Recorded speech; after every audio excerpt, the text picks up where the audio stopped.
ಬೆಂಗಳೂರು ಗ್ರಾಮಾಂತರ ಜಿಲ್ಲೆ ದೇವನಹಳ್ಳಿ ತಾಲೂಕಿನ ಬೆಟ್ಟೇನಹಳ್ಳಿ ಗ್ರಾಮದಲ್ಲಿ ಇಂದು ಸ್ಮಶಾನ ಮೌನ ಆವರಿಸಿದ. ಪ್ರತಿ ವರ್ಷದಂತೆ ಈ ಬಾರಿಯೂ ಶ್ರೀರಾಮ ಜಯಂತ್ಯೋತ್ಸವದ ಅಂಗವಾಗಿ ಅನ್ನ ಪ್ರಸಾದ ವಿನಿಯೋಗ ಮಾಡಲಾಗಿತ್ತು.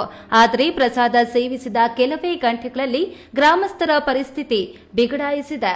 ರಾತ್ರಿ 10 ಗಂಟೆಯಿಂದ ಆರಂಭವಾದ ಹೊಟ್ಟೆ ನೋವು, ವಾಂತಿ ಮತ್ತು ಬೇದಿಯಿಂದಾಗಿ ಸುಮಾರು 400ಕ್ಕೂ ಹೆಚ್ಚು ಜನರು ತೀವ್ರವಾಗಿ ಅಸ್ವಸ್ಥಗೊಂಡಿದ್ದಾರೆ. ಘಟನೆ ಸಂಭವಿಸಿ ಇಷ್ಟು ದೊಡ್ಡ ಅನಾಹುತವಾದರೂ ತಾಲೂಕು ಆಡಳಿತ ಮತ್ತು ಕಂದಾಯ ಅಧಿಕಾರಿಗಳು ಸ್ಥಳಕ್ಕೆ ಬಾರದಿರುವುದು ಗ್ರಾಮಸ್ಥರ ಆಕ್ರೋಶಕ್ಕೆ ಕಾರಣವಾಗಿದೆ. ಕೇವಲ ಆರೋಗ್ಯ ಸಿಬ್ಬಂದಿಗಳು ಮಾತ್ರ ಗ್ರಾಮಕ್ಕೆ ಬಂದು ಪ್ರಾಥಮಿಕ ಚಿಕಿತ್ಸೆ ನೀಡುತ್ತಿದ್ದಾರೆ. ಅಧಿಕಾರಿಗಳ ಈ ದಿವ್ಯ ನಿರ್ಲಕ್ಷ್ಯಕ್ಕೆ ಸಾರ್ವಜನಿಕರು ಆಕ್ರೋಶ ವ್ಯಕ್ತಪಡಿಸುತ್ತಿದ್ದಾರೆ. ಅನ್ನ ಪ್ರಸಾದ ಸೇವಿಸಿದ ಸುಮಾರು 400 ಜನರಲ್ಲಿ ಆರೋಗ್ಯ ಏರುಪೇರಾಗಿದೆ. ಹೊಟ್ಟೆ ನೋವು ಮತ್ತು ವಾಂತಿ ಬೇದಿಯಿಂದ ಬಳಲುತ್ತಿರುವವರಿಗೆ ಅರದೇಶನಹಳ್ಳಿ ಆಸ್ಪತ್ರೆ ಹಾಗೂ ಖಾಸಗಿ ಆಸ್ಪತ್ರೆಗಳಲ್ಲಿ ಚಿಕಿತ್ಸೆ ನೀಡಲಾಗುತ್ತಿದೆ. ಆಶಾ ಟೀಮ್ ಮತ್ತು ಆರ್ಆರ್ಟಿ ತಂಡ ಮನೆ ಮನೆಗೆ ಭೇಟಿ ನೀಡಿ ಮಾನಿಟರ್ ಮಾಡುತ್ತಿದೆ.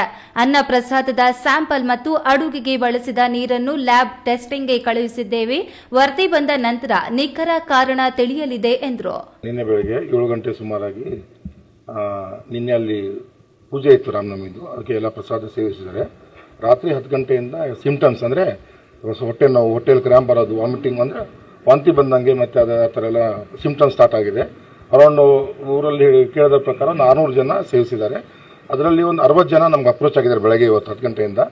ಅದರಲ್ಲಿ ನಾವು 11 ಜನಕ್ಕೆ IV ಫ್ಲೂಯಿಡ್ಸ್ ಹಾಕಿಬಿಟ್ಟು ಟ್ರೀಟ್ಮೆಂಟ್ ಕೊಡ್ತಾ ಇದ್ವಿ ಅರದೇಶನಹಳ್ಳಿ PHCಯಲ್ಲಿ. ಪ್ರತಿ ವರ್ಷ ನಡೆಯುತ್ತಿದ್ದ ಈ ಸಂಪ್ರದಾಯದಲ್ಲಿ ಇದೇ ಮೊದಲ ಬಾರಿಗೆ ಇಂತಹ ಘಟನೆ ನಡೆದಿದ್ದು ಜನರಲ್ಲಿ ಭಯ ಹುಟ್ಟಿಸಿದೆ. ಸದ್ಯಕ್ಕೆ ಆರೋಗ್ಯ ಇಲಾಖೆ ಅಲರ್ಟ್ ಆಗಿದ್ದು ತೀವ್ರ ಅಸ್ವಸ್ಥಗೊಂಡವರನ್ನು ಹೆಚ್ಚಿನ ಚಿಕಿತ್ಸೆಗೆ ರವಾನಿಸಲಾಗಿದೆ. ಅನ್ನ ಪ್ರಸಾದದಲ್ಲಿ ಅಸಲಿಗೆ ಏನಾಗಿತ್ತು, ಅದು ಹೇಗೆ ವಿಷಪೂರಿತವಾಯಿತು ಎಂಬುದು ಈಗ ತನಿಖೆಯಿಂದ ತಿಳಿಯಬೇಕಿದೆ. ಹೈದರ್ ಸಾಬ್, ಈ ನ್ಯೂಸ್ ಟಿವಿ, ದೇವನಹಳ್ಳಿ.